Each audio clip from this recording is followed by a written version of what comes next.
ये set number कौन सा है? 78। चलो, सेट नंबर 78। आ जाओ क्वेश्चन नंबर 1 पे। पहला प्रश्न है, करंट अफेयर का प्रश्न है ये। आरुषि निशंक को 2025 में किस श्रेणी में सम्मानित किया गया? किस श्रेणी में सम्मानित किया गया? तो ध्यान रखना, हाल में आरुषि निशंक को जो है सबसे शक्तिशाली महिलाओं में क्या किया गया? इनको शामिल किया गया है। कौन है आरुषि निशंक? तो जैसे ही निशंक नाम आया होगा तो एक व्यक्ति तो दिमाग में चल ही रहा होगा ना, कम से कम, है ना? कौन है वो व्यक्ति? अब जो भी चल रहे हो बिल्कुल ठीक चल रहे हैं। कौन है वो व्यक्ति? है उत्तराखंड की एक मशहूर, है ना, क्या है, पॉलिटिशियन भी है, और साथ में क्या है, उत्तराखंड के एक साहित्यकार भी है। ठीक है, इन्होंने बहुत सारे साहित्यों की भी रचना की। इनका नाम क्या है? डॉक्टर रमेश निशंक पोखरियाल जी। तो उनकी बेटी है कौन? आरुषि निशंक। तो आरुषि निशंक को 2025 में सबसे शक्तिशाली महिलाओं में इनको क्या किया गया है? शामिल किया गया है। अब जो ये आरुषि निशंक है किस फील्ड से संबंधित है? तो इनकी जो फील्ड है, यानी कि ये किस फील्ड में काम करती है, तो कौन सा है? सिनेमा जगत। ये एक अभिनेत्री है। क्या है? एक अभिनेत्री है। तो इनके बारे में क्या याद रखोगे? ये क्या है? एक अभिनेत्री। एक अभिनेत्री। ये क्या है? एक अभिनेत्री। ठीक है, ये भी आपको ध्यान रखना है। चलिए अगले प्रश्न पे आ जाओ। और दूसरा प्रश्न है, उत्तराखंड के गढ़वाल में पर्यटन सीजन के दौरान हुड़दंगियों पर लगाम लगाने हेतु कौन सा ऑपरेशन चलाया गया? तो बताओ, है ऑपरेशन लगाम, है ना? तो नाम, क्योंकि लगाम लगाया जा रहा है हुड़दंगियों पे। हुड़दंगी मतलब आपने कई बार देखा होगा। देखो, पर्यटन, जब हम धार्मिक पर्यटन की बात करते हैं तो धार्मिक पर्यटन में सबसे महत्वपूर्ण चीज ये हो जाती है कि आपको क्या बनाए रखना पड़ता है? ठीक ठाक माहौल बनाए रखना पड़ता है। क्योंकि अगर माहौल खराब है तो फिर पर्यटन उतने सुचारू रूप से नहीं चल पाएगी। और अगर हमें उत्तराखंड को पर्यटन के मामले में बहुत आगे बढ़ाना है तो हमें थोड़ा इन चीजों का क्या रखना पड़ेगा? ध्यान रखना पड़ेगा।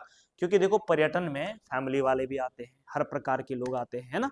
ठीक है, छोटे बच्चे आते हैं, महिलाएं आते हैं, ठीक है, युवा अवस्था वाले लोग आते हैं, ठीक है, वृद्ध अवस्था वाले लोग आते हैं। तो हर प्रकार के लोग आते हैं। और जब हर प्रकार के लोग आ रहे हैं तो हमें क्या करना पड़ेगा? उस जिम्मेदारी को ध्यान रखना पड़ेगा कि कोई हुड़दंग ना हो वहां पे। या ऐसा नहीं कि लोग वहां पे नदी के किनारे पे क्या है, शराब पीकर बैठे हुए, कोई कहीं गिरा है, कोई कुछ कर रहा है। तो ऐसे हुड़दंगियों पे लगाम लगाने के लिए उत्तराखंड सरकार के द्वारा, यानी कि उत्तराखंड पुलिस के द्वारा ऑपरेशन लगाम क्या किया गया? शुरू किया गया। ठीक है, तो B is the right answer हो जाएगा।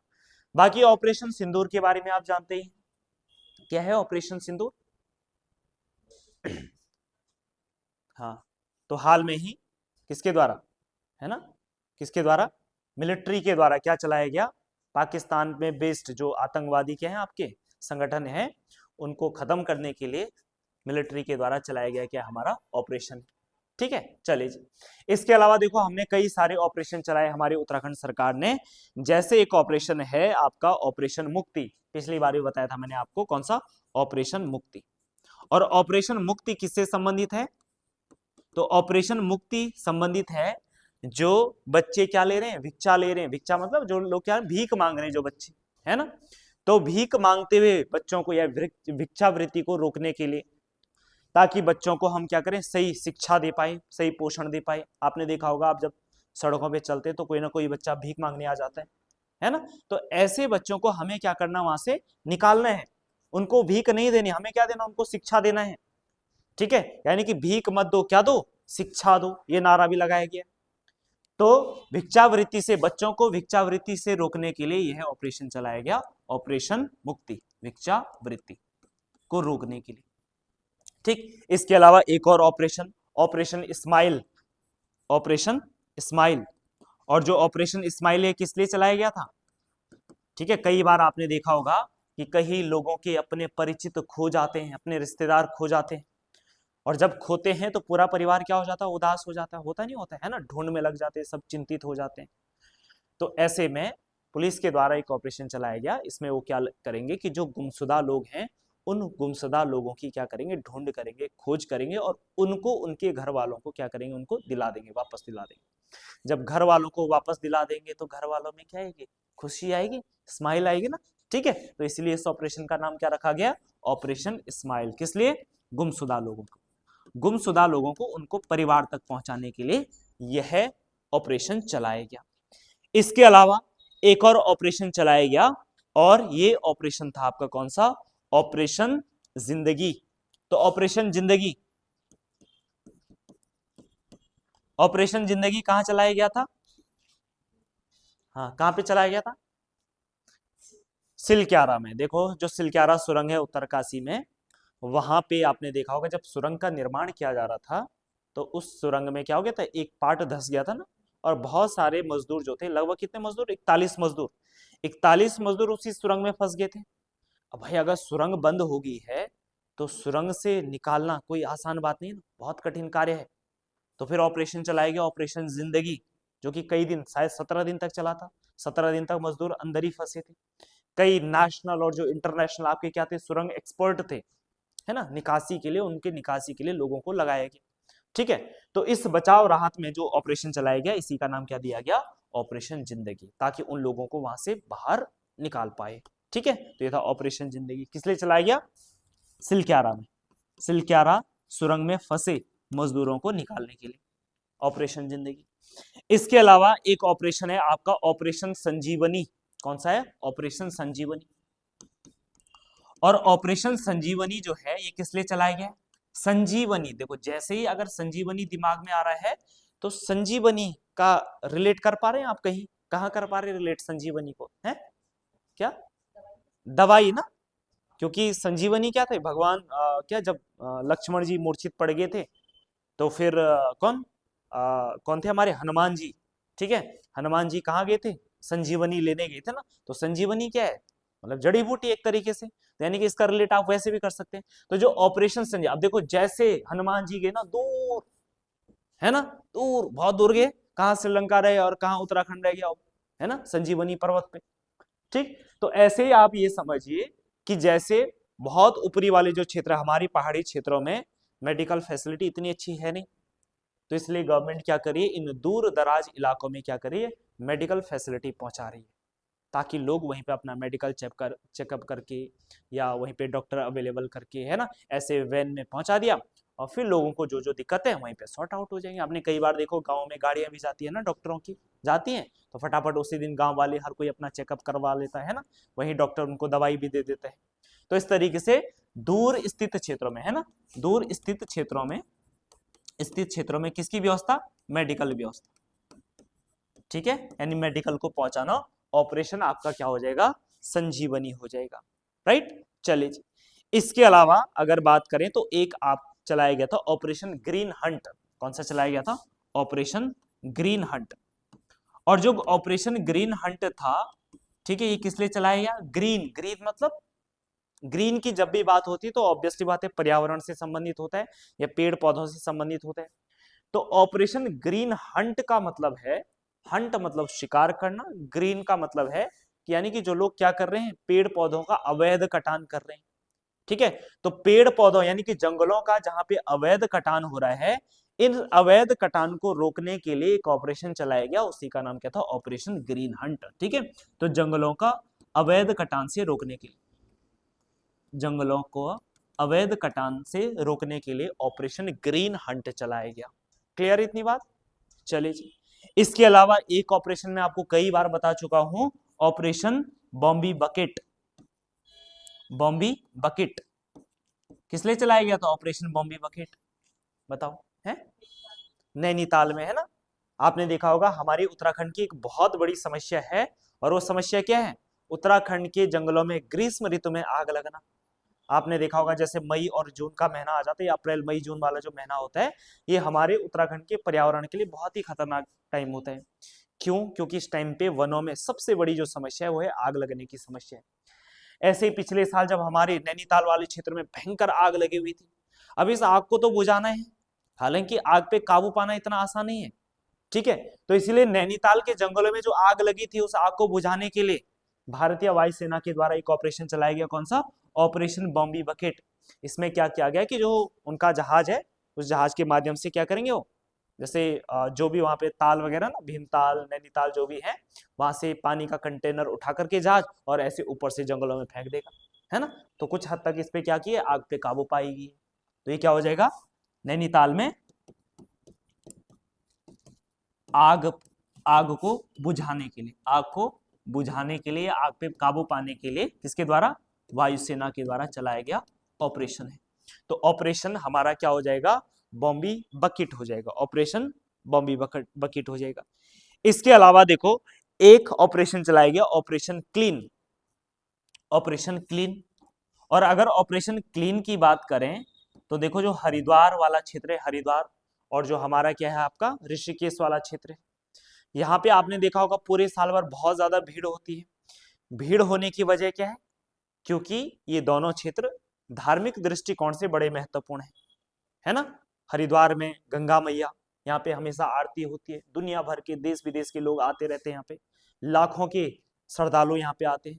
तो जब इतने सारे लोग यहाँ आ रहे हैं तो गंदगी होना क्या है, स्वाभाविक है। अब देखो इतने लोग आ रहे हैं, वहां नहा रहे हैं, कूड़ा कचरा कर रहे हैं, तो भाई अगर ऐसा कूड़ा कचरा होता रहेगा तो कहीं ना कहीं नदी हमारी क्या होगी, दूषित हो जाएगी। और वैसे भी नदी हो ही रखी ऑलरेडी इतनी दूषित। तो समय समय पे अगर इनको साफ न किया जाए तो बड़ी दिक्कत आने वाली है। तो इसीलिए समय समय पे यहाँ पे क्या किया जा रहा है, सफाई अभियान चलाया जा रहा है, जो आपके हरिद्वार और ऋषिकेश के क्या है, नदी घाट है। तो हरिद्वार और ऋषिकेश के नदी घाटों में जो सफाई अभियान चलाया गया है उसी को नाम क्या दिया गया, ऑपरेशन क्लीन। तो हरिद्वार एवं ऋषिकेश में जो घाट हैं, घाटों की सफाई के लिए जो ऑपरेशन चलाया गया इसी का नाम क्या है, ऑपरेशन क्लीन है। उसका नाम क्या है, ऑपरेशन क्लीन हो जाएगा। ठीक है, कौन सा ऑपरेशन हो जाएगा, ऑपरेशन क्लीन। तो ये हाल में ही आपके कुछ ऑपरेशन चलाए गए हैं। ठीक है, चलो जी। इसके अलावा एक और ऑपरेशन था जहां तक मुझे ध्यान आ रहा है, एक है ऑपरेशन पिंक। और ऑपरेशन पिंक किस लिए चलाया गया, देखो पिंक की बात आ रही है तो पिंक किससे संबंधित होता है, जनरली ये कलर किससे संबंधित है, महिलाओं से संबंधित है। तो कहीं ना कहीं ऑपरेशन में महिलाओं से संबंधित होगा, होगा नहीं होगा, है ना।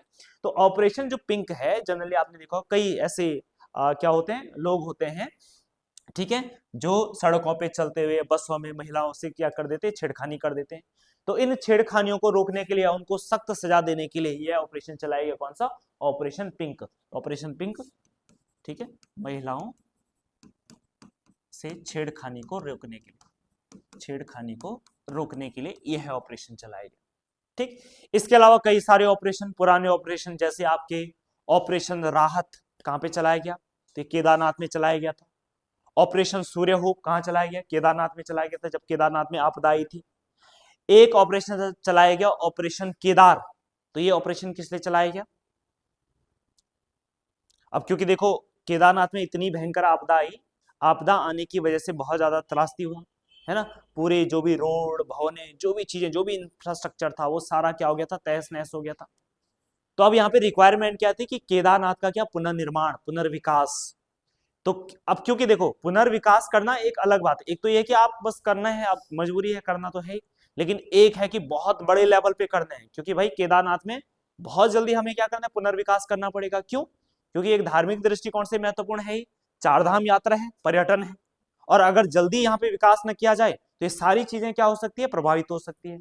तो इसलिए सरकार ने यहाँ पे, है ना, भयंकर तेजी से काम हो, तो इसलिए एक ऑपरेशन चलाया गया, ऑपरेशन केदार।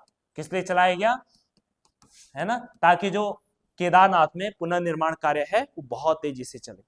तो केदारनाथ में पुनर्निर्माण विकास के लिए जो है ऑपरेशन केदारनाथ चलाए, केदार चलाया गया। ठीक, बाकी एक और ऑपरेशन, ऑपरेशन ब्लू एंजल, किससे चलाया गया था, ये मालपा जब भूस्खलन हुआ था वहां पे ऑपरेशन ब्लू एंजल चलाया गया था। तो कई सारे ऑपरेशन है, अब मुझे लगता है आपको ठीक से याद रहना चाहिए ना, इससे पहले भी हम डिस्कस कर चुके हैं ऑलरेडी इनके बारे में। अगले प्रश्न पे आ जाते हैं, और अगला प्रश्न हमारे पास ये है, पद्मश्री पुरस्कार 2025 के लिए उत्तराखंड की किन दो हस्तियों का चयन किया गया है। तो देखो पद्मश्री की बात करें तो पहली बात तो यह है कि पद्मश्री है क्या, तो पद्मश्री भारत का हाईएस्ट फोर्थ सिविलियन अवार्ड है, फोर्थ हाईएस्ट सिविलियन अवार्ड। ठीक है, फोर्थ मतलब रैंकिंग में देखें तो जैसे सबसे बड़ा, भारत का सबसे बड़ा पुरस्कार कौन सा है, हमारे इंडिया का, उससे ऊपर कुछ नहीं, ये मिल गया मतलब बस, उसके बाद कुछ नहीं चाहिए, कोई पुरस्कार नहीं चाहिए। भारत रत्न, है ना, सबसे बड़ा भारत रत्न। उसके बाद नीचे क्या आता है, पद्म विभूषण, फिर आता पद्म भूषण, और फिर आता पद्म श्री। तो पद्म कैटेगरी के क्या आपके अवार्ड है। तो ये 4th हाईएस्ट सिविलियन अवार्ड है। और इस बार यानी कि 2025 में उत्तराखंड की 2 हस्तियों को ये अवार्ड मिला है। और ये कौन कौन से आपके, एक है ह्यूट कोलिन गेंजर और दूसरी कौन सी हमारी राधा बहन भट्ट जी हो जाएंगे। ठीक है, ह्यूट कोलिन गेंजर जो है, इनको ये अवार्ड किस क्षेत्र में मिला है, तो इनको यह अवार्ड शिक्षा एवं साहित्य के क्षेत्र में मिला है। किस क्षेत्र में मिला है, शिक्षा एवं साहित्य के क्षेत्र में मिला है। वहीं राधा बहन भट्ट की बात करें तो राधा बहन भट्ट क्या है, एक सामाजिक कार्यकर्ता है, सामाजिक कार्यकर्ता, कार्यकर्ती, सामाजिक कार्यकर्ती हो जाएंगी, एवं पर्यावरण, पर्यावरण से भी संबंधित है। ठीक, तो ये बात आपको याद रखना, भूलना नहीं है, वेरी वेरी इंपॉर्टेंट। ठीक है, पद्मश्री एक बहुत बड़ा अवार्ड होता है, तो ध्यान रखना, ह्यूट कोलिन गेंजर को शिक्षा एवं साहित्य में, और वहीं राधा बहन भट्ट को सामाजिक कार्यकर्ता एवं पर्यावरण के क्षेत्र में क्या दिया गया, इस साल उत्तराखंड से पद्मश्री अवार्ड मिला गया। राइट, चलिए अगले प्रश्न पे आ जाओ। और नेक्स्ट प्रश्न है हमारे पास, देखो अब ये प्रश्न आपका पदक्रम से है, तो आपने देखा होगा पिछले कई सारे पेपरों में लगातार पदक्रम से प्रश्न आ रहे हैं। ठीक है, चलो देखो, निम्नलिखित में से कौन सा विकल्प उत्तराखंड उप जिला राजस्व विभाग का सही पदानुक्रम दर्शाता है। देखो जनरली आपने डीएम, एसडीएम, तहसीलदार ये सब पद सुने होंगे। तो जो ये पद होते हैं, ये तो हमारा एक विभाग होता है जिसको बोलते हैं राजस्व विभाग बोलते हैं। ठीक है, दूसरा इन्हीं विभागों के पास या इन्हीं अधिकारियों के पास किस चीज का भी जिम्मा होता है, प्रशासन का भी जिम्मा होता है ना। तो एक तो सामान्य प्रशासन और दूसरा कौन सा, राजस्व विभाग हो जाएगा। राइट, अब यहाँ पे पदक्रम की बात करें तो देखो यहाँ पे एक उप जिला की बात हो रही है, किसके, जिले की बात नहीं हो रही, किसकी बात हो रही है, उप जिला, यानी जिसको हम सब डिवीजन कहते हैं। जनरली एक तहसील जिसे आप बोल सकते हैं, एक तहसील के अंदर आने वाला जो क्षेत्र होता है वो लगभग एक उप जिला होता है। ठीक, अब एक उप जिला को यानी कि एक सब डिवीजन को जो लीड करता है, जो हेड करता है, वो कौन सा होता है, कौन सा अधिकारी होता है, कौन सा होता है, एसडीएम होता है। बिल्कुल सही बात है, क्या होता है, एसडीएम। तो अगर घटते क्रम में देखें तो भाई पहले नंबर पे तो एसडीएम आना चाहिए, तो एसडीएम यहां भी है, यहां भी है, यहां भी है, तीनों जगह। तो अभी भी हमारा क्लियर नहीं हुआ। एसडीएम के बाद जो पद आता है वो कौन सा आता है, एसडीएम के बाद जो उससे नीचे, नीचे मतलब ऊपर नहीं, नीचे है तहसील आती है ना, तहसीलदार जिसको क्या बोलते हैं हम, तहसीलदार। तो कहीं है तहसीलदार, तो देखो एक एसडीएम आ गया, अभी तक ठीक है दिख रहा है। फिर तहसीलदार, तहसीलदार से छोटा कौन सा होता है, नायब तहसीलदार होता है, और नायब तहसीलदार से छोटा कानून गो होता है। कौन होता है, और कानून गो से छोटा कौन होता है, फिर कौन होता है, कानून गो से छोटा कौन होता है, कानून गो से छोटा पटवारी। ठीक है, कानून गो से छोटा कौन होता है, पटवारी। जिसकी तैयारी देखो, जिसकी तैयारी करें उनको पता ही नहीं है हम कहाँ जाएंगे। कभी सोचा आपने, अगर आप पटवारी बनेंगे कहाँ जाएंगे हम, आपने बस गांव में घूमेंगे ना ऐसे। अरे आप क्या होंगे, तहसील के ही क्या है आप, क्या है एक क्या है पद है आपका, या एक पटवारी क्षेत्र होता है। तहसील भी कई पटवारी क्षेत्रों में क्या होता है, डिवाइड होता है। और जनरली एक पटवारी क्षेत्र को लीड करने वाले जो अधिकारी होते हैं उसको क्या बोलते हैं, पटवारी बोलते हैं। सिंपल सी बात है ना, क्या बोलते हैं, पटवारी। तो जैसे आपका पहाड़ी क्षेत्रों में पटवारी होता है, ऐसे ही शहरी क्षेत्रों में क्या होता है, शहर में सुना आपने यहाँ पटवारी, सुना है यहाँ, सुना है यहाँ, नहीं सुना होगा। शहर में नहीं होता है पटवारी, शहर में क्या होता है, क्या होता है फिर से, शहर में भी तो होता होगा कुछ, जिसके पास राजस्व अभिलेख होते होंगे। कौन होता है, लेखपाल। इसीलिए तो आपने जब भी देखा होगा पोस्ट लेखपाल और पटवारी की एक साथ आती है। क्यों आती है, क्योंकि पहाड़ में पटवारी होता है, ग्रामीण इलाकों में पटवारी होता है, शहरी इलाकों में लेखपाल होता है, बस इतनी सी बात है। ठीक है, ये ध्यान रखना। चलिए तो देखो एसडीएम, तहसीलदार, नायब तहसीलदार, कानूनगो और आपका पटवारी हो जाएगा। ठीक, ये ध्यान रखना। और अगर पूरी सीरीज आ जाए तो ध्यान रखना, एसडीएम से ऊपर फिर कौन होता है, जो एक जिले को संभालता है, कौन होता है, डीएम होता है ना। तो एसडीएम से ऊपर कौन आ जाएगा, डीएम हो गया। और डीएम से ऊपर कौन होता है फिर, डीएम से ऊपर है, डीएम से ऊपर सीएम। हाँ अच्छा, डीएम से ऊपर कौन होता है, डीएम से ऊपर होता है एक डिविजनल कमिश्नर होता है। डिविजनल कमिश्नर का मतलब एक मंडलायुक्त, क्या बोलते हैं उसको, मंडलायुक्त कहते हैं। इसे कहते हैं मंडलायुक्त कहा जाता है, या मंडल आयुक्त कहते हैं। क्या बोलते हैं, मंडल आयुक्त। और एक साथ बोल रहे हैं तो मंडल आयुक्त हो जाएंगे। इसी को हम क्या बोलते हैं, डिविजनल कमिश्नर बोलते हैं। क्या बोलते हैं, डिविजनल कमिश्नर। ठीक है, तो यानी कि डीएम किसको रिपोर्ट करेगा, मंडल आयुक्त, और फिर मंडल आयुक्त ऊपर राजस्व विभाग को रिपोर्ट करेगा या सरकार को रिपोर्ट करेगा। ये होता है एक, ठीक है, ये ध्यान रखना। तो जिले का सबसे बड़ा अधिकारी डीएम।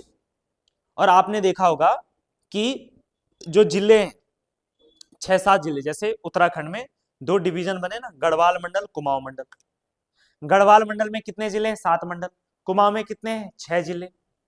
अब गढ़वाल मंडल के जो 7 जिले हैं, इन 7 जिले के जो डीएम है, ये भी तो अपने ऊपर किसी को रिपोर्ट करते हैं। तो वही तो आदमी है, कौन? गढ़वाल आयुक्त। इसका ऑफिस कहाँ है? पौड़ी गढ़वाल में। कहाँ है ऑफिस? पौड़ी गढ़वाल में।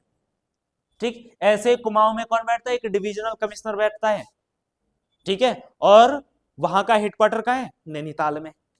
तो वहां के जितने डीएम होंगे वो उसको रिपोर्ट करेंगे। क्लियर है इतनी बात? तो ये बात ध्यान रखना है। जैसे एक खूब चर्चाओं में भी रहते हैं वहां के कमिश्नर, कहाँ के? कुमाऊं के कमिश्नर। कौन रहते हैं? नहीं सुना आपने? दीपक रावत, जो वीडियो डालते रहते हो, आईएएस दीपक रावत, जिनकी वीडियो आती रहती है, अधिकारियों को हड़काते रहते हैं। नहीं देखा होगा आप, देखा है ना? तो वो अभी कमिश्नर, डिविजनल कमिश्नर ही तो है वो कुमाऊं में अभी। अब शायद अब चेंज हुए होंगे, वो अलग बात है, पर फिलहाल यही है अभी। तो ध्यान रखना, अगर ये पदक्रम पूरा आ जाए तो सबसे ऊपर गढ़वाल मंडल, मंडल आयुक्त, ठीक है, फिर आपके डीएम, फिर आपका एसडीएम, फिर तहसीलदार, फिर नायब तहसीलदार, और फिर आपका कानूनगो, और फिर आपका पटवारी हो जाएगा। ठीक है, चलिए जी। अब जैसे अभी हमारे उत्तराखंड में डीएम कितने होंगे? कितने डीएम होंगे उत्तराखंड में? है 13 ही तो होंगे, 13 जिले हैं तो 13 डीएम। और मंडल आयुक्त कितने होंगे? 2 ही तो होंगे मंडल आयुक्त, एक कुमाऊं का, एक गढ़वाल का। ठीक, चलो अगले प्रश्न पर आ जाओ।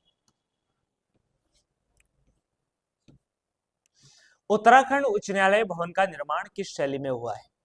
तो सबसे पहले देखो, ध्यान रखना है, उत्तराखंड उच्च न्यायालय का जो निर्माण है, गौथिक शैली में हुआ है। किस शैली में हुआ है? गौथिक शैली में हुआ है।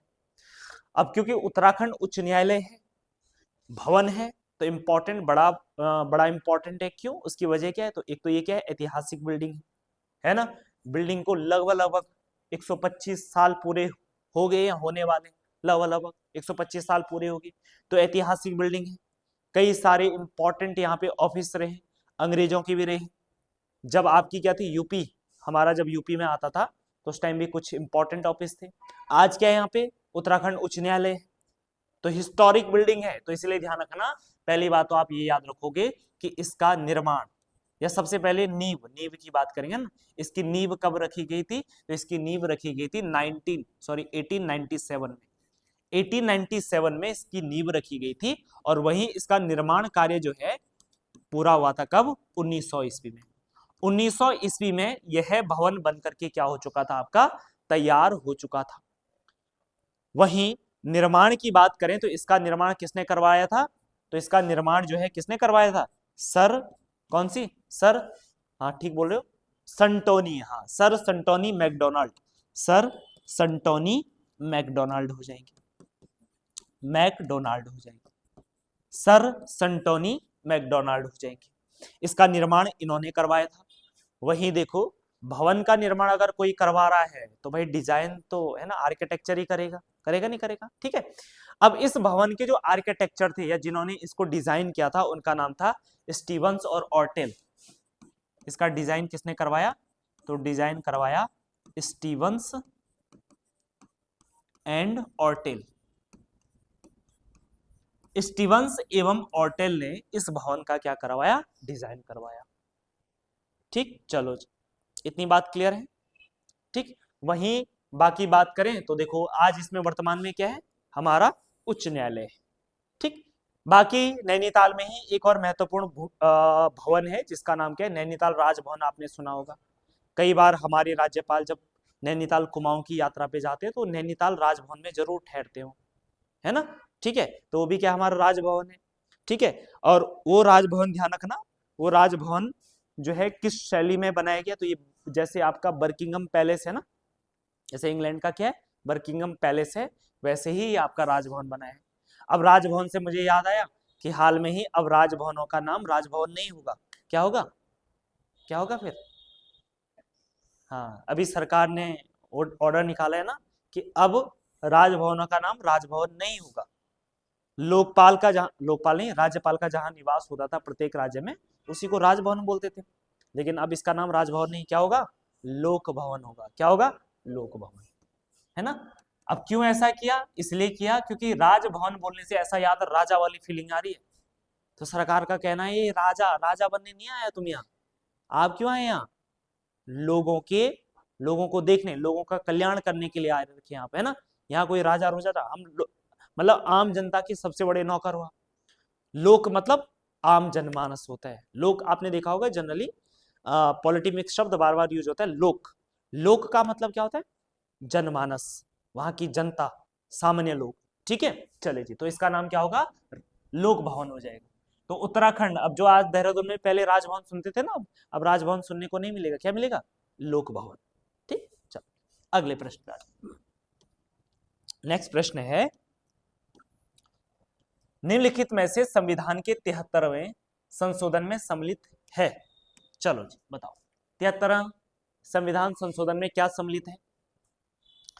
तो पहली बात तो हमें यह पता होना चाहिए कि जो हमारा 73rd कॉन्स्टिट्यूशनल अमेंडमेंट एक्ट है ना, ये किससे संबंधित था? तो किससे संबंधित था? पंचायत से संबंधित था। पहली बार इसी अधिनियम के द्वारा जो है पंचायतों को संवैधानिक दर्जा दिया गया। ठीक है, उससे पहले क्या हमारे संविधान में पंचायत की व्यवस्था दे रखी थी? तो बिल्कुल दे रखी थी। संविधान का एक भाग है भाग 4, भाग 4 के अनुच्छेद कौन सा? अनुच्छेद 40 में यह व्यवस्था दे रखी थी, क्योंकि ये भाग 4 कौन सा टॉपिक है? डीपीएसपी, राज्य के नीति निर्देशक सिद्धांत। इसी के अनुच्छेद 40 में यह दिया था कि हमें क्या करना चाहिए? सरकार को पंचायतों का गठन करना चाहिए। हालांकि क्योंकि ये डीपीएसपी है तो बाउंडेड नहीं है सरकार के लिए, सरकार समय आने पे क्या करे? पंचायतों का गठन करे। ठीक है, इसी अनुच्छेद के तहत ध्यान रखना, कब? 73rd कॉन्स्टिट्यूशनल अमेंडमेंट एक्ट कब आता है? 1992 में आता है।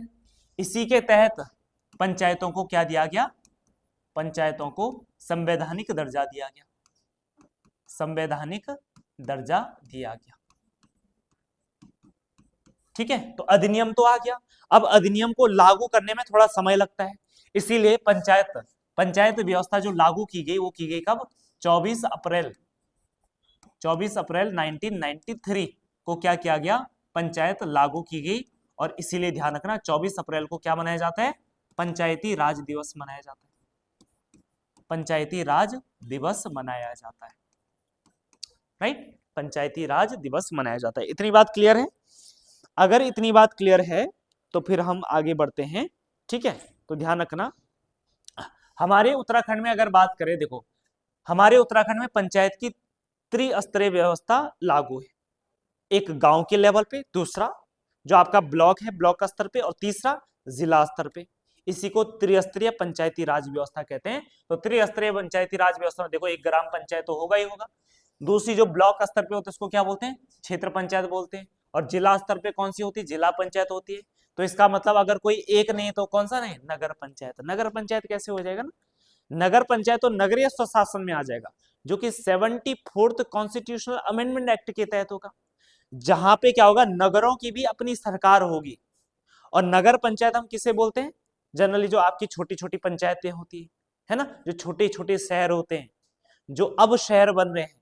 ठीक है, एक होता है नगर पंचायत, नगर पालिका और नगर निगम। नगर निगम कहाँ होते हैं? जैसे देहरादून में नगर निगम बड़ा शहर है, उससे छोटे शहर जैसे मसूरी, शहर तो है लेकिन छोटा है, वहां पे नगर पालिका। और उससे छोटे जैसे आपका क्या, जैसे आपका क्या, कौन कौन से है? जैसे आपका देवप्रयाग, छोटा सा है, शहर तो है लेकिन छोटा सा है। अगस्त्य मुनि, ऐसे ऐसे बहुत सारे हैं, तो ये आपकी क्या? नगर पंचायत है। ठीक, चलो जी, ये ध्यान रखना है। इसके अलावा देखो बात करें तो, और हमारे देश में सर्वप्रथम पंचायतों का गठन या सर्वप्रथम पंचायत लागू किसने करी थी? तो ये 2 अक्टूबर 1959 में कहां पे हुई थी? हैं, कहां पे हुई थी? नागौर में, राजस्थान के नागौर में। राजस्थान के नागौर में सबसे पहले पंचायत को लागू किया गया था, ये ध्यान रखना है। इसके अलावा देखो, अगर मैं थोड़ा नॉर्मल पॉलिटी में जाऊं तो भारत में पंचायती राज व्यवस्था का प्रयास किसने किया था? पंचायतों का गठन करने का प्रयास, गठन का जो प्रयास किया था, ठीक है, किस वॉइस रॉय ने किया था? प्रयास किसने किया था? तो ये किया था लॉर्ड कौन सा था, मोयो, हाँ लॉर्ड मोयो या मेयो, मेयो था वो, है ना, मोयो नहीं, मोयो मोयो नहीं, कौन था, मेयो था वो। ठीक, इसके अलावा अगर बात करें तो भारत में पंचायत का जनक किसे माना जाता है, स्थानीय स्वशासन का जनक, स्थानीय स्वशासन का जनक, स्वशासन का जनक, तो स्थानीय स्वशासन का जनक माना जाता है किसको, रिपन को, लॉर्ड रिपन। ठीक है, चलो तो ये पंचायत के बारे में कुछ महत्वपूर्ण बातें।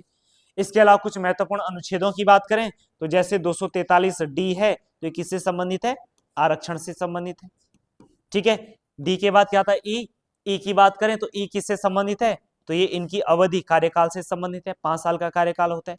एफ की बात करें तो एफ किससे संबंधित है, तो एफ है डिस्क्वालिफिकेशन, अयोग्यता से संबंधित हो जाएगा।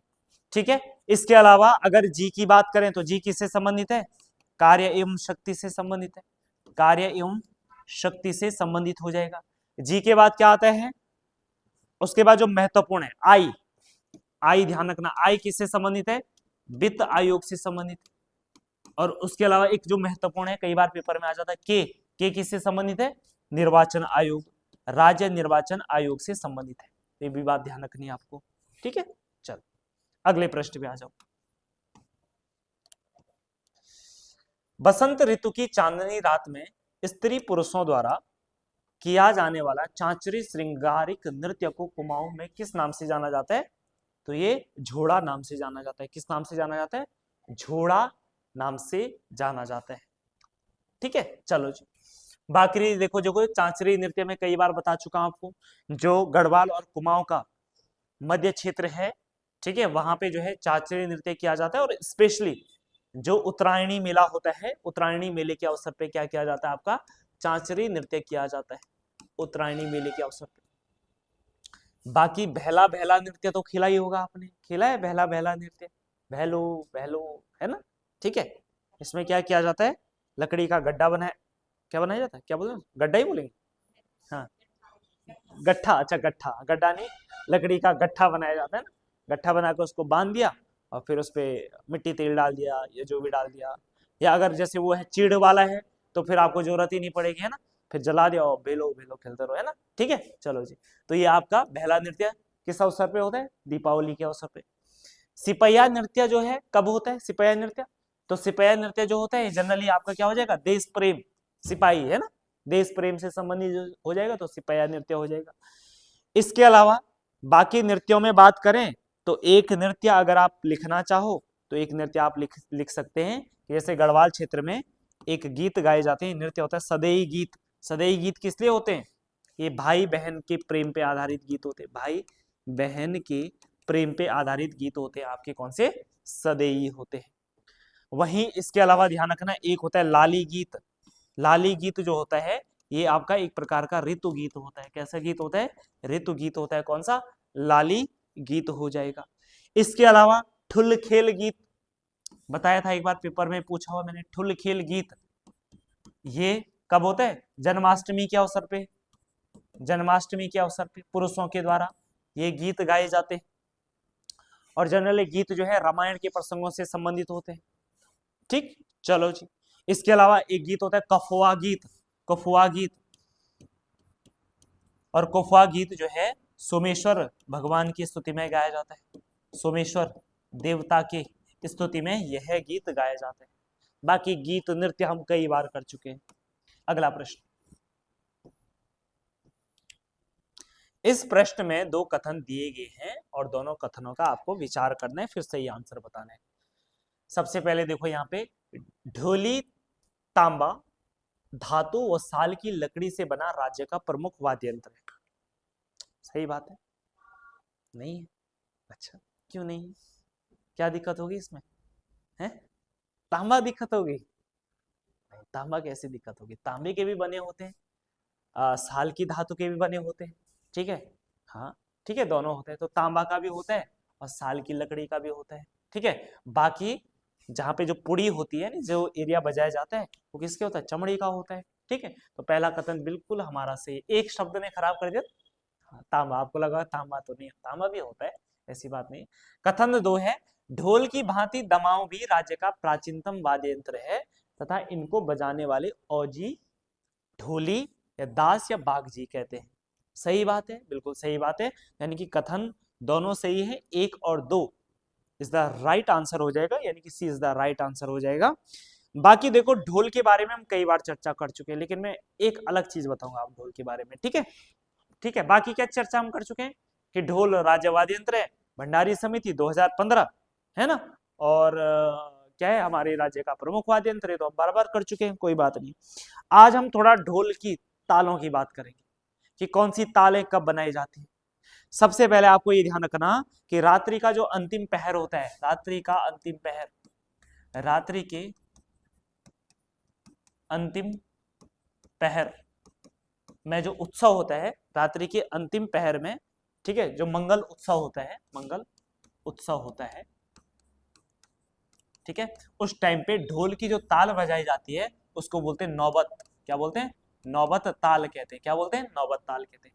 अंतिम पहर का, रात्रि का अंतिम पहर का मतलब क्या हुआ? कौन सा? सुबह वाला समय है ना, वही तो है, जब जैसे आपका सुबह होने वाली है बस, ठीक है, हल्की फुल्की रात खुल गई है, जिस टाइम फेरे वगैरह होते हैं ना, ठीक है, तो देखो आपका नौबत हो जाएगा, इसको नौबत ताल बोलते हैं। इसके अलावा और जो ताल हैं, जैसे हमारे पहाड़ी क्षेत्रों में बारात जाते टाइम भी ढोल बजाया जाता है ना, जब पहाड़ी रास्तों से होकर के बारात जाती है, देखो गाड़ी घोड़ी तो अब आई है ना, तो पहले के टाइम पे क्या ऐसे पैदल जाती थी, बढ़िया से आगे ढोल दमाऊं, फिर वो क्या है मसकबीन, फिर पीछे पूरी बारात जा रही है, दूल्हा घोड़ा में जा रहा है, ऐसे पैदल बारात जा रही है। तो बारात जाते टाइम, ठीक है, बारात जाते समय जो ताल बजाई जाती है हमारे पहाड़ी क्षेत्रों में, उसको बोलते हैं रहमानी ताल कहा जाता है। क्या कहा जाता है? रहमानी ताल कहा जाता है। उसे क्या कहा जाता है? रहमानी ताल कहा जाता है, ठीक है। बाकी नॉर्मल समय में जब यात्राएं हो रही होती हैं, ठीक है, तो देखो यात्रा के समय जैसे देवताओं की यात्राएं चलती है ना, ठीक है, तो नॉर्मल टाइम पे यात्रा के समय जो तालें बजाई जाती है उसको बोलते हैं क्या? क्या बोलते हैं? हिटना। क्या बोलते हैं? हिटना। सुना आपने? हिटना, चल हिट, सुना है? चल हिट मतलब चल लो अब, है ना, ठीक है। तो यानी कि इस ताल को कहा जाता है हिटवा बाजा। क्या बोलते हैं? हिटवा बाजा कहा जाता है, हिटवा बाजा ताल, हिटवा बाजा ताल कहा जाता है इसे, ठीक। ये शायद किसी पेपर में आया था, अब ये कौन सा कनिसायक था या पता नहीं कौन सा था, या स्टेनो वाला था, उसमें आया था ये वाला कि हिटवा बाजा, ठीक। चले जी, इसके अलावा बात करें और तालों की, कि जैसे प्रत्येक शुभ कार्य, ठीक है, प्रत्येक शुभ कार्य को जैसे हमें प्रारंभ करना है, प्रत्येक शुभ कार्य को प्रारंभ करते समय, प्रत्येक शुभ कार्य को प्रारंभ करते समय जो आपका ताल बजता है उस ताल को बोलते हैं बड़े ताल। क्या बोलते हैं? उसको बड़े ताल कहते हैं, बड़े ताल कहते हैं। क्या कहा जाता है? बड़े ताल कहा जाता है। इसके अलावा कई बार आपने देखा होगा कि जब ढोलवादी देवता को नचा रहा होता है ना, और कोई ना कोई सीन ऐसा जरूर होता है जब भगवान, है ना, भयंकर ही आता है, खतरनाक रौद्र रूप, है ना, और जैसे नरसिंह का होता है, भैरव का होता है ना, रौद्र रूप होता है ना, ऐसे में तब और भयंकर बजाता ना, चल और स्पीड और खतरनाक, है ना, और भगवान पे और ज्यादा रौद्र रूप है ना। तो जब देखो देवता के रौद्र रूप के लिए जो ताल बजाई जाती है, देवता के रौद्र रूप के लिए जो ताल बजाई जाती है उसको बोलते हैं धुयाल। क्या बोला जाता है? धुयाल ताल कहा जाता है। उसे क्या बोला जाता है? धुयाल ताल कहा जाता है। क्लियर है इतनी बात? ठीक है, तो ये हमारी क्या है, अलग अलग तालें हैं ढोल की। तो अब इनमें से कोई भी आपका पेपर में आ सकता है, ठीक है। चलो जी, तो ढोल के बारे में पूरी जानकारी होगी। इसके अलावा ढोल बजाने की 4 शैलियां होती हैं। क्या होती है? ढोल वादन की 4 शैलियां। ढोल वादन की कितनी शैलियां होती है? 4 शैलियां प्रमुख हैं, ठीक है। 4 शैलियां आपकी क्या है? प्रमुख है। जैसे एक शैली आपकी कौन सी? अमृत सिंधु। जैसे अमृत है, सिंधु है, इसके अलावा राजी है, अमृत, सिंधु, राजी, और एक और है महयानी। कौन सी है? महयानी ताल हो जाएगा, महयानी। तो ये ढोल वादन की 4 प्रमुख शैलियां हैं, अमृत, सिंधु, राजी और महयानी हो जाएगा। इसके अलावा देखो, ढोल के तालों और ढोल से संबंधित, है ना, हमारे उत्तराखंड में एक लेखक हैं जिनका नाम क्या है, केशव दास अनुरागी। इन्होंने एक किताब लिखी है, उस किताब का नाम है ढोल सागर पुस्तक। तो ढोल सागर पुस्तक किसने लिखी? ढोल सागर पुस्तक, ढोल सागर पुस्तक लिखी केशव दास अनुरागी, केशव दास अनुरागी हो जाएंगे। चलो जी, तो केशव दास अनुरागी के द्वारा ढोल सागर पुस्तक लिखी गई। चलिए जी, अगले प्रश्न पे आ जाते हैं, और अगला प्रश्न है, कोटी बनाल फिल्म को सेलिब्रेटिंग हिमालय श्रेणी में सर्वश्रेष्ठ फिल्म का पुरस्कार से सम्मानित किया गया। कि ये बात सही है? ये बात बिल्कुल सही है। कई बार हम चर्चा कर चुके हैं ना फिल्मों की। आजकल मैंने कई दिन से फिल्मों पे लगातार मैं चर्चा कर रहा हूं, तो आपको इसका आंसर बिल्कुल पता होना चाहिए। तो बताओ भाई, क्या पहला कथन सही है? बिल्कुल सही है। कोटी बनाल में आपको कई बार बता चुका हूं कि कोटी बनाल है क्या हमारे उत्तराखंड में? हाँ, क्या है? भूकंप रोधी। देखो, भवन निर्माण की एक भूकंप रोधी क्या है? शैली। ठीक है, जनरली इस प्रकार के जब भवन बनाए जाते हैं तो ये भूकंप को, इनमें क्या होती है? सहने की क्षमता होती है। अब पुराने टाइम में बहुत सारे, उत्तरकाशी वाला जो रीजन है, जौनसार वाला जो क्षेत्र है, आपने अधिकांश भवन लकड़ी के देखे होंगे। तो इतनी आसानी से भवन टूटे नहीं है। 200 साल हो गए, 300 साल हो गए, कई सारे महल, कई सारे भवन आज भी हैं। तो यानी कि इन भवनों की भूकंप को सहने की क्या है? क्षमता है। तो अपने आप में यूनिक शैली हो जाएगी।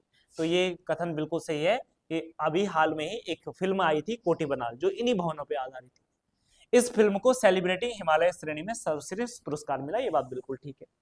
यह फिल्म उत्तराखंड के पारंपरिक भूकंप रोधी भवनों पर केंद्रित है। तो बात बिल्कुल सही हो जाएगी। तो कथन 1 और 2 आपके क्या हो जाएंगे? राइट आंसर हो जाएंगे। इसके अलावा देखो, कई और फिल्में मैं बता चुका हूं। पाताल ती भोटिया जनजाति की एक किशोर पे आधारित फिल्म है, जिसको दक्षिण कोरिया के बुसान शहर में, है ना, जो भी अंतरराष्ट्रीय फिल्म फेस्टिवल टाइप का है, ठीक है, उसमें इसको प्रदर्शन किया गया था।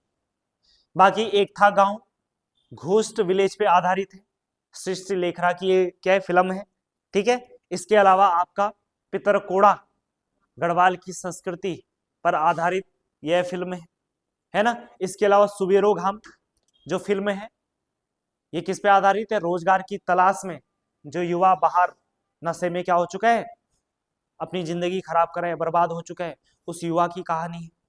इसके अलावा और कौन कौन सी फिल्में हैं जो लेटेस्ट हमने बहुत चर्चा करी है? कौन सी है? एक है द एलिफेंट विस्कर, विस्कर नहीं विस्पर, जो एलिफेंट विस्पर है, इसको 2023 में ऑस्कर क्या दिया गया था? अवार्ड दिया गया था। ठीक है, तो ये भी एक फिल्म है। तो कई सारी फिल्में हैं। अगला प्रश्न आ जाओ। हाथ से घुमाई जाने वाली अनाज पीसने की चक्की क्या कहलाती है? हैं? हाँ, जंदरी घुमाई कभी ऐसे, है ना? तो आप क्या बोल रहे हैं? घट बोल रहे हैं आप? तो घट को हाथ से घुमाते हैं आप? अच्छा, घट तो वो हो गया जो आपका पहले के टाइम पे नदी किनारे, है ना, आटा पिसाने के लिए बनाई गई जो चक्की होती थी, जो पानी से चलती थी, हाथ से थोड़ा ना चलाते उसको, है ना। लेकिन जंदरी, चंदरी ऐसे आपने देखा हो ना, घर हर घर में होते थे पहले के टाइम पे। जैसे आपने झंगोरा पीस लिया या कुछ और पीस लिया, है ना, तो ऐसे हाथ से घुमाते थे और बीच में ऐसे डालते, ऐसे ऐसे ऐसे ऐसे गोल घुमाते थे, है ना, बड़ा सा पत्थर होता है। तो उसी को क्या कहा जाता है? जंदरी कहा जाता है। तो हाथ से घुमाए जाने वाली अनाज पीसने की चक्की को जंदरी कहा जाता है।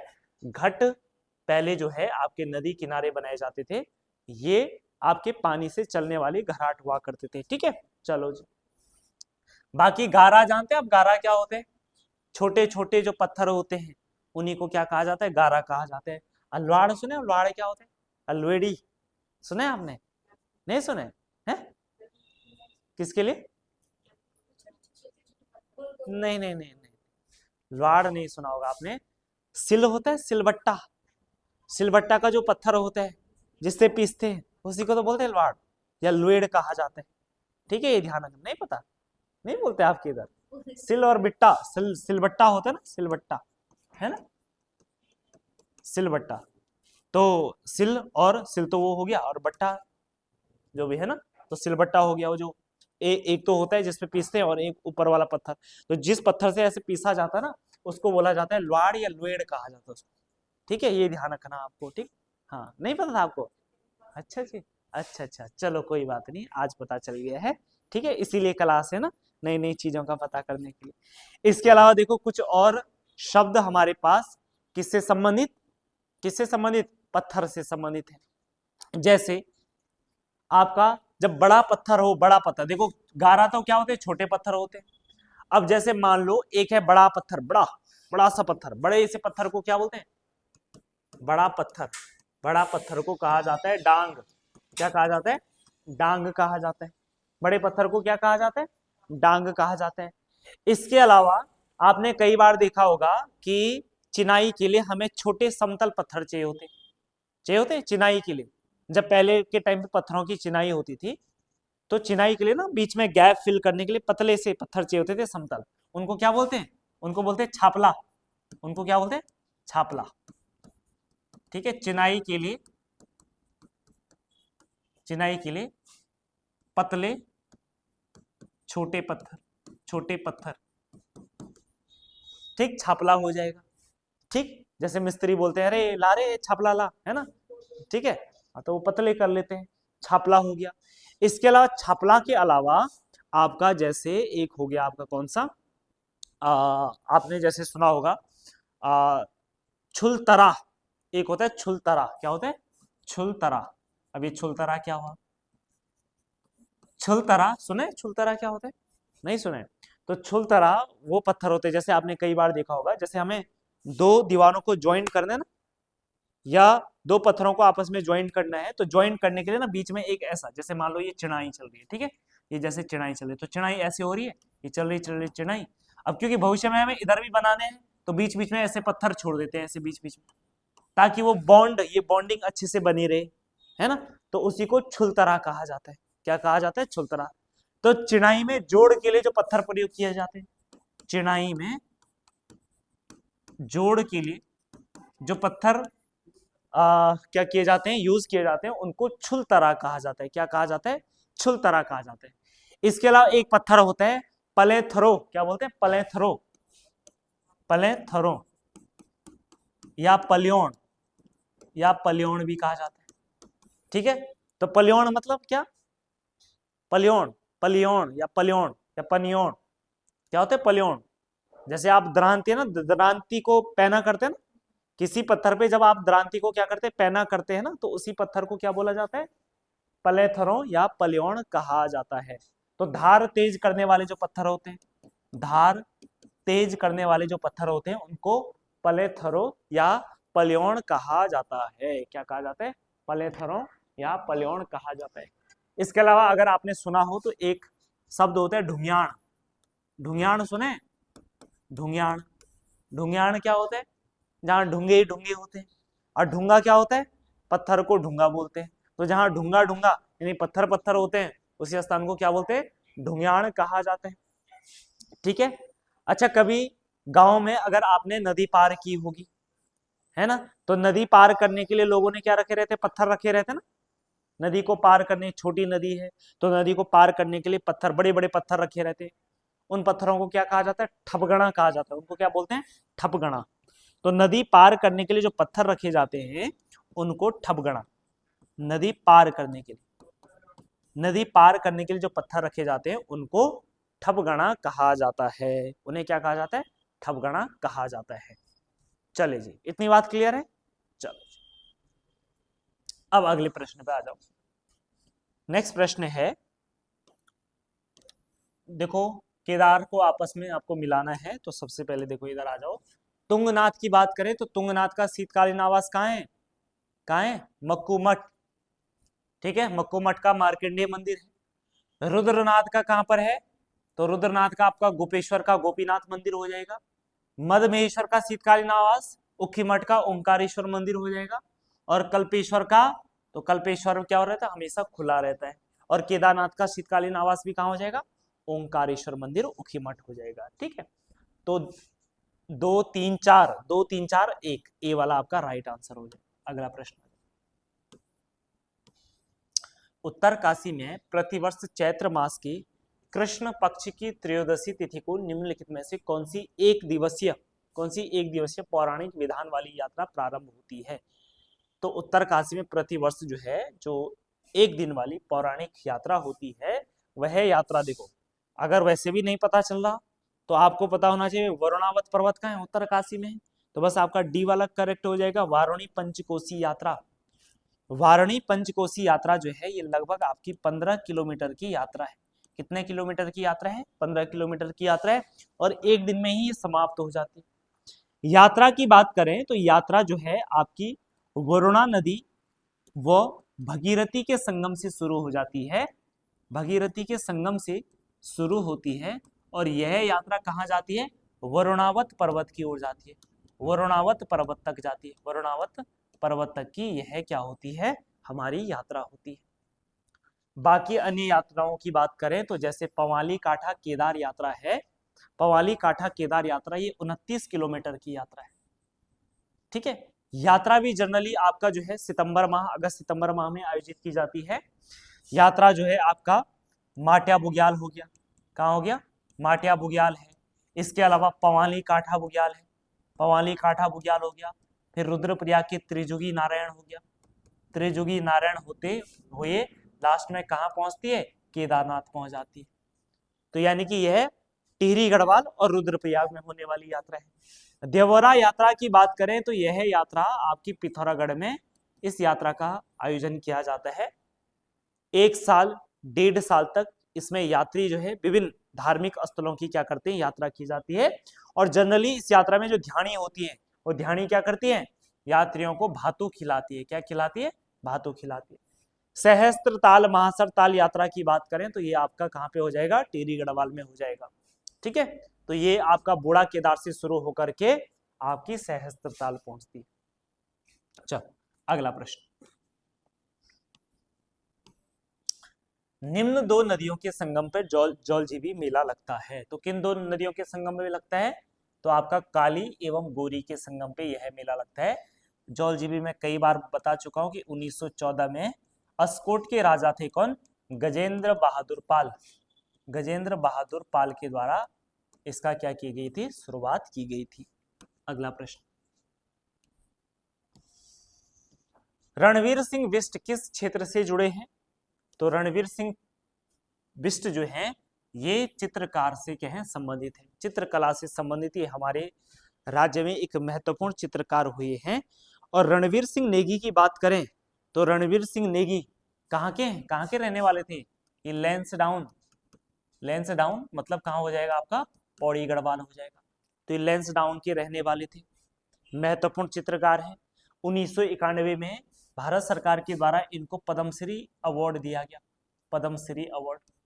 और ये उत्तराखंड में चित्रकारी में पद्मश्री पाने वाले पहले व्यक्ति थे। उत्तराखंड में चित्रकारी में पद्मश्री पाने वाले क्या थे? पहले व्यक्ति थे। अब क्योंकि महत्वपूर्ण चित्रकार हैं तो इसीलिए इनके कुछ चित्र महत्वपूर्ण हो जाते हैं। जैसे एक चित्र है पहाड़ी घसियारे, कौन सा चित्र है? पहाड़ी घसियारे, एक चित्र इनका ही है।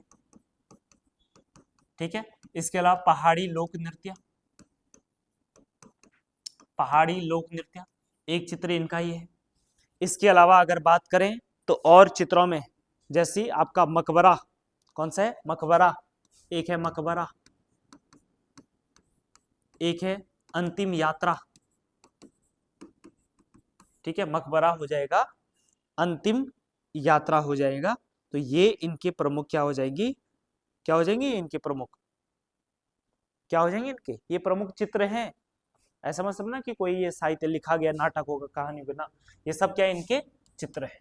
ठीक, और ध्यान रखना रणवीर सिंह बिष्ट का ही एक भाई है जिनका नाम है रमेश बिष्ट। इनका नाम क्या है? रमेश बिष्ट। और रमेश बिष्ट क्या है? मूर्तिकार है, ये भी ध्यान रख लेना साथ।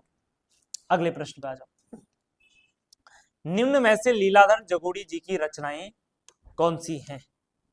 तो लीलाधर जगोड़ी की बात करें, देखो महाकाव्य के बिना ये भी इनकी रचना है, बची हुई पृथ्वी ये भी इनकी रचना है, घबराए हुए शब्द ये भी इनकी रचना है। बाकी रचनाओं में अगर बात करें तो जैसे नाटक जारी है, कौन सा है? नाटक जारी है, एक रचना इनकी ये भी, नाटक जारी है एक रचना ये हो जाएगी। रात अब भी मौजूद है, रात अब भी मौजूद है, रात अब भी मौजूद है, रात अब भी क्या है? मौजूद है, एक रचना इनकी है। इसके अलावा और बात करें तो खबर का मुंह विज्ञापन से ढका है, खबर का मुंह विज्ञापन से ढका है, विज्ञापन से ढका है, खबर का मुंह विज्ञापन से ढका है, खबर का मुंह विज्ञापन से ढका है। ये भी इनकी क्या है, एक प्रमुख रचना है। इसके अलावा आप ये ध्यान रखने कि 1997 में इनको 1997 में इनको क्या मिला, क्या मिला, साहित्य अकादमी पुरस्कार मिला। और ये पुरस्कार जिस चीज के मिला, ये था आपका अनुभव की आकाश में चांद, अनुभव की आकाश में चांद, अनुभव की आकाश में चांद के लिए इनको ये क्या मिलता है, अवार्ड मिलता है। इसके अलावा 2004 में इनको क्या दिया जाता है, पद्मश्री अवार्ड दिया जाता है। 2004 में क्या मिला, पद्मश्री अवार्ड मिला। तो ये इनकी कुछ महत्वपूर्ण रचनाएं हैं किसकी, तो यानी कि D is the right answer हो जाएगा। अगला प्रश्न आ जाओ, किस राष्ट्रीय उद्यान का नाम स्वतंत्रता के पश्चात रामगंगा नेशनल पार्क रखा गया, किसका नाम रखा गया, तो रामगंगा नेशनल पार्क रखा गया, कॉर्बेट राष्ट्रीय उद्यान। 1936 में जब इसकी स्थापना हुई तो इसकी स्थापना के समय इसका नाम क्या था, हेली नेशनल पार्क। और जो हेली नेशनल पार्क था, ये भारत का ही नहीं बल्कि एशिया का भी क्या था, पहला नेशनल पार्क था। ठीक है, जब हमारा देश स्वतंत्र हुआ तो हमने कहा भाई अब हेली होली का काम क्या है ना, देश स्वतंत्र हो गया इसलिए इसका नाम हटा दिया यहाँ से, है ना, तो इसका नाम रखा गया रामगंगा। रामगंगा इसलिए क्योंकि इसी के बीच में रामगंगा नदी बहती है, तो रामगंगा नेशनल पार्क। हालांकि 1957 में फिर से नाम चेंज किया जाएगा, और 1957 में जो महान प्रकृतिवादी कौन थे, जिम कॉर्बेट, उनके नाम पे ये नाम रखा गया। ठीक, नंदा देवी राष्ट्रीय उद्यान की बात करें तो इसकी स्थापना 1982 में हुई। वहीं 1982 में ही एक और राष्ट्रीय उद्यान वैली ऑफ फ्लावर, फूलों की घाटी की भी स्थापना होती है। राजाजी नेशनल पार्क की स्थापना कब होती है, 1983 में होती है। गंगोत्री राष्ट्रीय उद्यान की स्थापना 1989 में, और वहीं गोविंद राष्ट्रीय उद्यान की स्थापना कब होती है, 1990 या 1991, ठीक है, इसमें होती है। चलो अगले प्रश्न पे आ जाओ। देखो, पर्वतीय क्षेत्रों में मृदा का पीएच मान कितना होता है, तो पीएच मान होता है 5.5 से 6.5 हो जाएगा। कितना, 5.5 से 6.5, ये भी याद रखना आप। अगले प्रश्न पे आ जाओ। झूला वनस्पति जड़ी बूटी किस देश को निर्यात की जाती है, तो झूला ध्यान रखना आप, झूला जो है, जो ग्रेड 1 का झूला होता है, जो बेस्ट क्वालिटी का झूला होता है हमारे उत्तराखंड में, वो फ्रांस को निर्यात किया जाता है। अब झूला जो वनस्पति है, पहली बात तो ये किस किस चीज के लिए यूज किया जाता है, जैसे सांभर में इसका यूज होता है, गरम मसाला बनाने में इसका यूज होता है, गरम मसाला बनाने में इसका यूज होता है, हवन सामग्री बनाने में इसका यूज होता है। ठीक, ये ध्यान रखना, हवन सामग्री बनाने में भी इसका क्या होता है, यूज होता है। बाकी इसके अलावा और आप जैसे याद रखोगे धुनेर, धुनेर भी एक जड़ी बूटी है। धुनेर जो है, इससे एक रसायन निकाला जाता है जिसको बोलते हैं टैक्साल, और इसका प्रयोग जो है कैंसर की दवा बनाने में किया जा रहा है।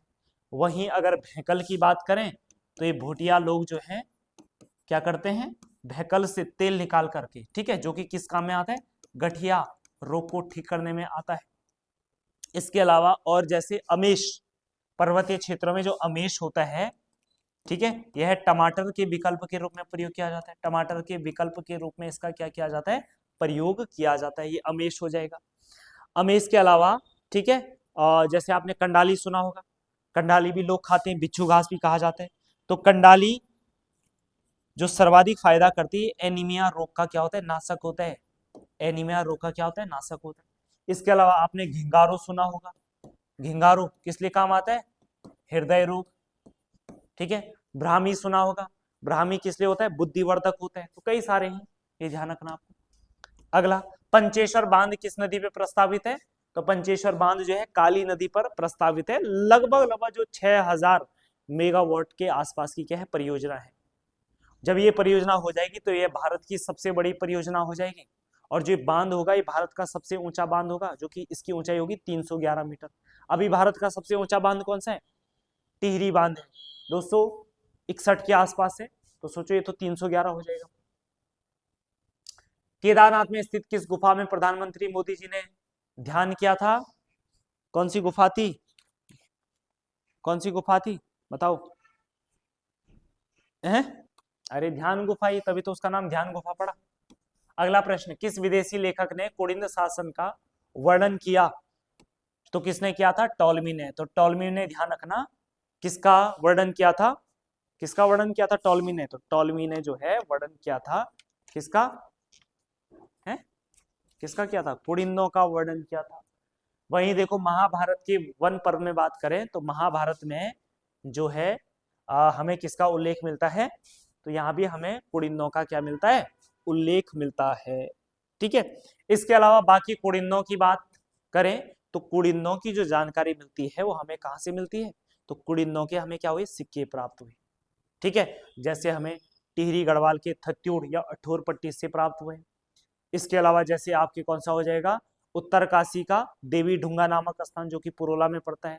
इसके अलावा और कौन कौन से स्थान है? जैसे पौड़ी में, जैसे श्रीनगर के पास में सुमाड़ी गांव पड़ता है, ऐसे ही भेड़ गांव पड़ता है। तो ये कुछ गांव है जहां से हमें क्या मिले हैं। और इसके अलावा अल्मोड़ा से भी प्राप्त हुए हैं। तो ये अलग अलग क्षेत्रों से हमें इनके क्या मिले हैं? सिक्के प्राप्त हुए हैं। किसके? कुड़िनों के। कुड़िनों के बारे में मैंने पिछले उसमें भी चर्चा करी थी, पिछले प्रैक्टिस सेट में। इन अल्मोड़ा सिक्कों से हमें 8 कुड़िन शासकों की जानकारी मिलती है। वो 8 शासक कौन है? तो थोड़ा मैं इनको रिवाइज करवा लेता है। जैसे शिवपालित एक है, जैसे शिवपालित हो जाएगा, शिवरक्षित हो जाएंगे, शिवरक्षित हो जाएंगे। फिर उसके बाद शिवदत्त, हरदत्त, ठीक है। उसके अलावा आसेक, गोमित्र,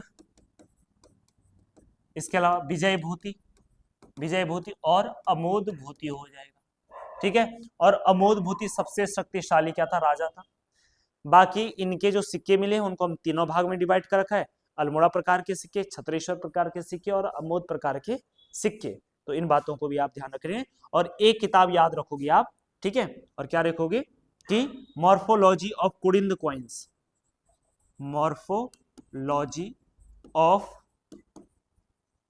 कुड़िन कॉइन्स, यह किताब किसकी है? तो यह किताब है एमपी जोशी की। किसकी किताब है? एमपी जोशी की किताब है।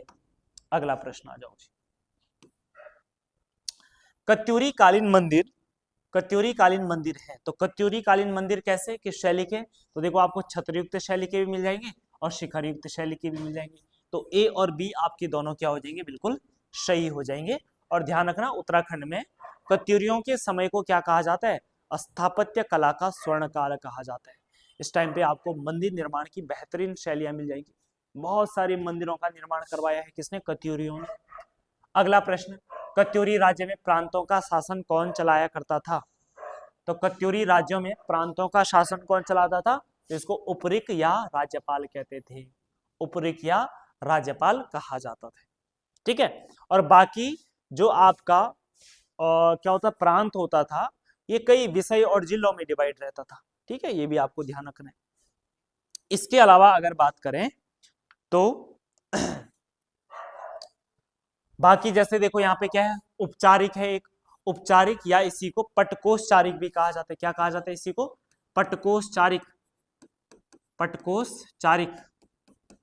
तो चाहे आपका उपचारिक हो चाहे आपका पटकोषचारिक हो, तो ये क्या होता है आपका? भूमिका, भूमि के अभिलेख इसी के पास रहते थे। भूमि के अभिलेख या भू लेखाधिकारी होता था। खंडपति या खंड स्थानाधिपति, खंड स्थानाधिपति, स्थानाधिपति, खंड स्थानाधिपति होता था। ये आपके वन एवं खनिज, वन एवं खनिज की देखरेख करने वाले क्या होते थे? अधिकारी होते थे। वहीं क्षेत्रपाल क्या होता था? तो खेती व्यवस्था को देखने वाला जो अधिकारी होता था उसको क्षेत्रपाल कहा जाता था। ठीक है, चलो अगला प्रश्न। निम्न शासकों की जानकारी लोक गाथाओं जागरों से मिलती है।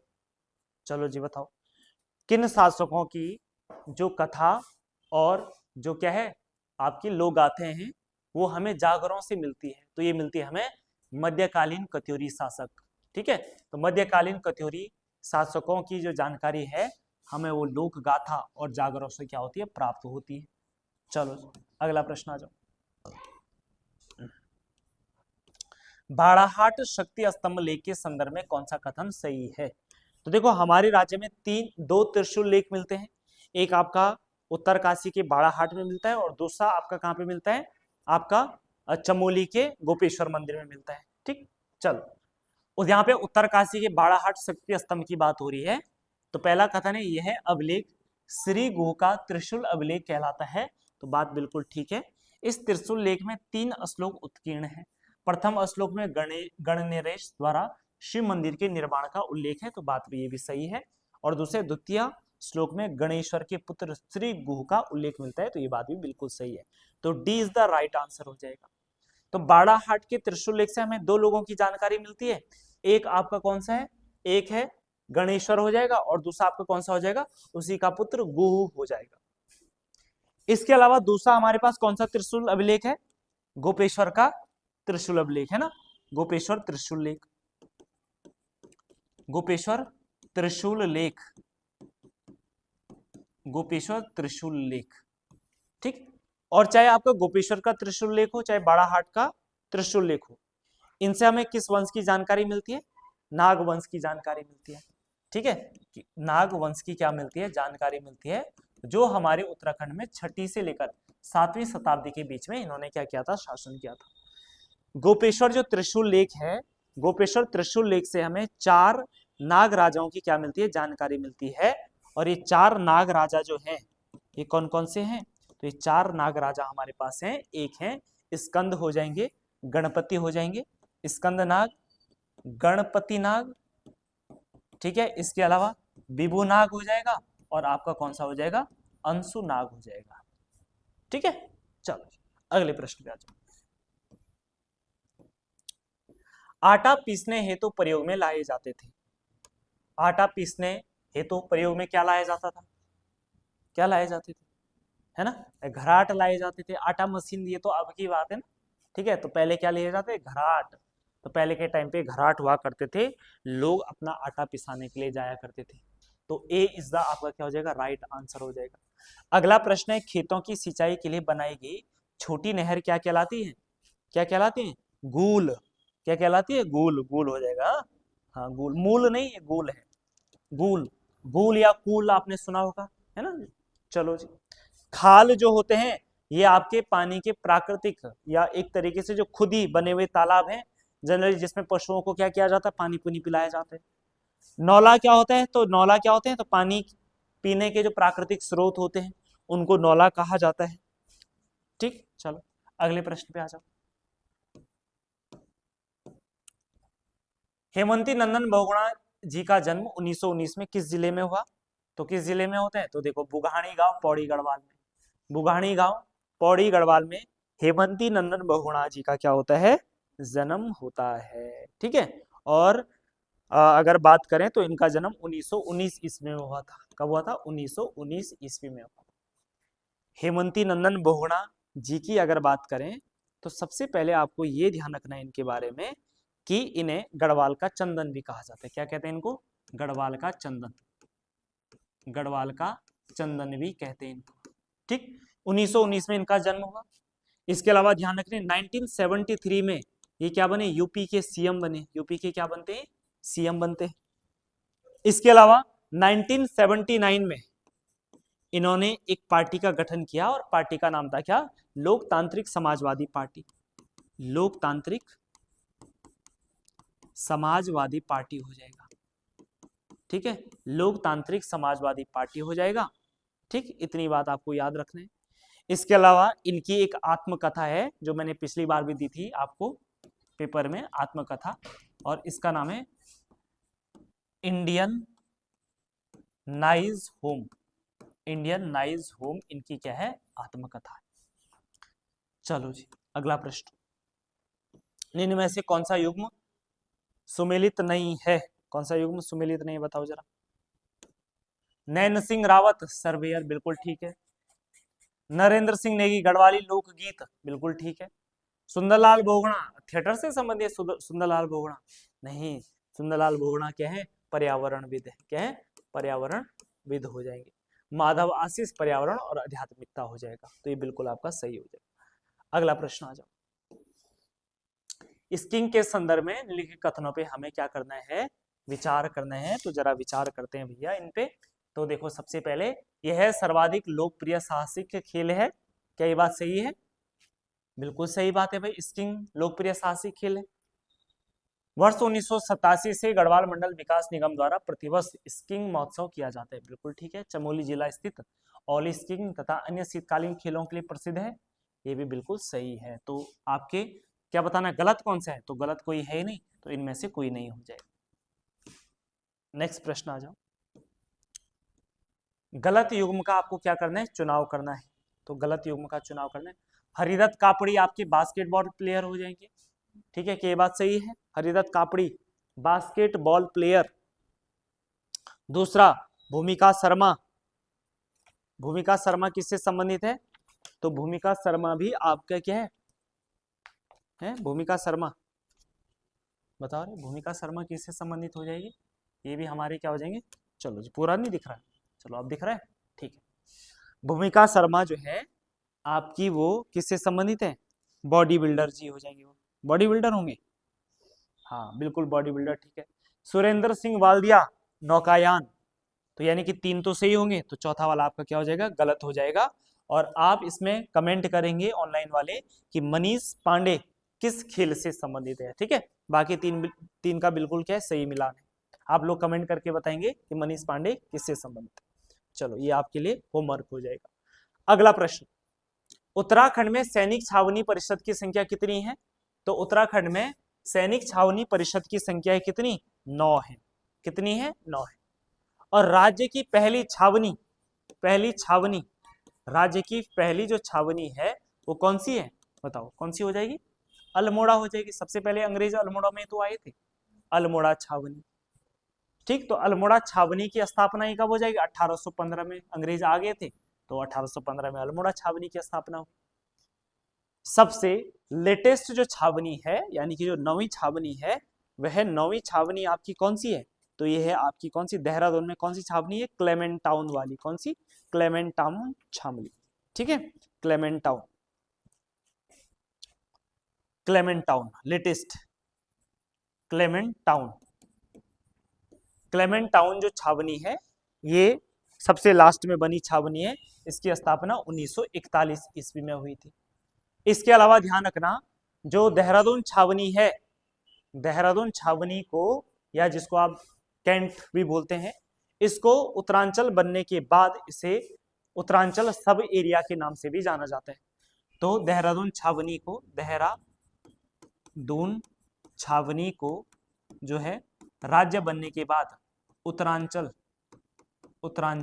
सब एरिया के नाम से भी जाना जाता है। उत्तरांचल सब एरिया के नाम से भी जाना जाता है। ठीक है, चलो। पंडित गोविंद बल्लभ पंत जी को किस वर्ष भारत रत्न सम्मान दिया गया? तो पंडित गोविंद बल्लभ पंत जी की बात करें तो इनको भारत रत्न जो है 1957 ईस्वी में दिया गया। पहली बात तो आपको ये याद रखना कि पंडित गोविंद बल्लभ पंत जी का जन्म 10 सितंबर 1887 में, ठीक है, 10 सितंबर 1887 ईस्वी में पंडित गोविंद बल्लभ पंत जी का क्या होता है? जन्म होता है। और इनका जन्म कहाँ पे हुआ? तो इनका जन्म हुआ खूट गांव। और ये खूट गांव कहाँ पड़ता है? अल्मोड़ा में पड़ता है। ठीक है, अल्मोड़ा में पड़ता है। इनका जन्म 10 सितंबर को होता है। उत्तराखंड के लिए बहुत गौरवशाली व्यक्ति हैं। ठीक है, और इन्होंने खूब नाम कमाया है, तो इसीलिए इनके नाम पे यानी कि 10 सितंबर इनके जन्म दिवस को उत्तराखंड में उत्तराखंड गौरव दिवस के रूप में मनाया जाता है। इसके अलावा बात करें तो राजनीतिक करियर की बात करें तो देखो 1903 ईस्वी में इन्होंने कुमाऊं क्षेत्र में राजनीतिक चेतना फैलाने के लिए हैप्पी क्लब की स्थापना करी। किसकी स्थापना करी? हैप्पी क्लब की स्थापना करी। इसके अलावा 1914 में गोविंद बल्लभ पंत जी के द्वारा प्रेम सभा की स्थापना की गई। काशीपुर में प्रेम सभा की स्थापना की गई। इसके अलावा ध्यान रखना 1928 में इन्होंने नेहरू के साथ साइमन कमीशन का क्या किया? विरोध किया। साइमन कमीशन का क्या किया? इन्होंने विरोध किया। और इसी दौरान नेहरू जी ने इनको क्या किया था? हिमालय पुत्र की उपाधि दी थी। ठीक है, हिमालय का पुत्र की क्या दी थी, उपाधि दी थी। फिर उसके अलावा और क्या याद रखोगे कि 1900 कब 46 में ये यूपी के क्या बनते, सीएम बनते। 1946 में ये क्या बनते, यूपी के सीएम बने, यूपी के क्या बने, सीएम बने। 1955 में ये भारत के क्या बने, होम मिनिस्टर बने। और 1957 में 1957 में क्या हुआ, भारत रत्न। और ध्यान रखना 1961 में इनकी क्या हुई, मृत्यु हुई। तो ये बातें याद रखोगे। अगला प्रश्न आ जाओ, प्रश्न संख्या 54। और 54 की बात कर लेते हैं भैया। 54 वाला प्रश्न क्या है, तो 54वां प्रश्न है, निम्नलिखित में किस संस्थान को भारत में पशु चिकित्सा विज्ञान का मक्का कहा जाता है। तो ये कहा जाता है भारतीय पशु चिकित्सा एवं अनुसंधान संस्थान मुक्तेश्वर को कहा जाता है। और इसकी स्थापना 1893 ईस्वी में हुई थी। और किसके द्वारा किया गया था, तो अल्फ्रेड के द्वारा किया गया था। ठीक है, ये ध्यान रखना आप। अगला प्रश्न, निम्न में से किन जनपदों की सीमाएं पौड़ी को स्पर्श करती है। तो देखो, पौड़ी से स्पर्श अल्मोड़ा भी करता है, रुद्रप्रयाग भी करता है और हरिद्वार भी करता है, तो सभी हो जाएंगे। बाकी पौड़ी के साथ लगभग 7 जिले क्या करते हैं, अपनी सीमा साझा करते हैं। कौन कौन से, देखो एक तरफ से चलते हैं, पहले हरिद्वार से हम स्टार्ट करते हैं। हरिद्वार टच करता है, बिल्कुल करता है। देहरादून करता है, फिर उसके बाद टिहरी गढ़वाल, उधर जाएंगे तो रुद्रप्रयाग, इधर जाएंगे तो चमोली, ठीक है, इधर जाएंगे तो आपका अल्मोड़ा हो जाएगा, इधर जाएंगे तो आपका कौन सा हो जाएगा, नैनीताल हो जाएगा।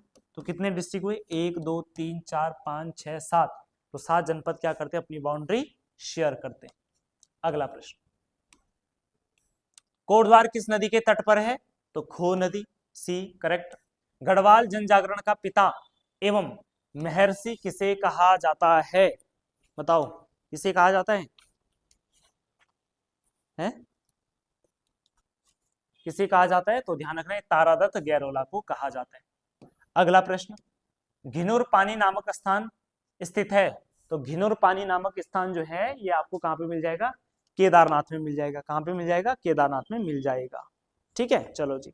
और अगले प्रश्न की अगर बात करें तो अगला प्रश्न हमारे पास है कौन सा, 59 वाला, और सुमिलित है। देखो सबसे पहले, एक मण, भाई एक मण 40 किलो के 100 ग्राम के बराबर थोड़ी होता है, तो गलत यही हो गया। एक तामी 250 ग्राम, ठीक है। एक पाथा 2 किलोग्राम, एक नाली 16 मुट्ठी, बिल्कुल ठीक है। तो ए यहाँ पे सही आंसर था। और आज की क्लास का अंतिम प्रश्न है, निम्नलिखित में से किस स्थान का प्राचीन नाम राजगढ़ी था। तो किसका नाम था, प्राचीन बड़कोट का प्राचीन नाम था राजगढ़ी। बाकी प्राचीन नाम हमने कई सारे देखे थे, जैसे नरेंद्र नगर का प्राचीन नाम क्या है, नरेंद्र नगर का प्राचीन नाम क्या है, यह है ओडाथली। क्या है, ओडाथली हो जाएगा। ठीक, ऐसे रुद्रप्रयाग का पुराना नाम क्या है, तो यह है आपका पुनाड़ या रुद्रावर्त। ठीक है, ऐसे ही आपका गोपेश्वर का पुराना नाम गोथला, गोथल या गोथला या गोस्थला। ठीक है, चलो जी, ये गोपेश्वर का पुराना नाम है। ठीक, बाकी हरिद्वार को क्या बोलते थे, मायापुर। ठीक है, हरिद्वार को क्या कहा जाता था, मायापुर कहा जाता था। बाकी हमने समय समय पर कई सारे प्राचीन नाम किए हैं। ठीक है, तो ये आप क्या रखोगे, ध्यान में रखोगे। चलो जी, तो बाकी ये आपका सेट नंबर 78 का क्या था, उत्तराखंड वाला सेक्शन है। और जीएस का सेक्शन पहले ही आ चुका है। चलो जी, मिलते हैं अगली क्लास में।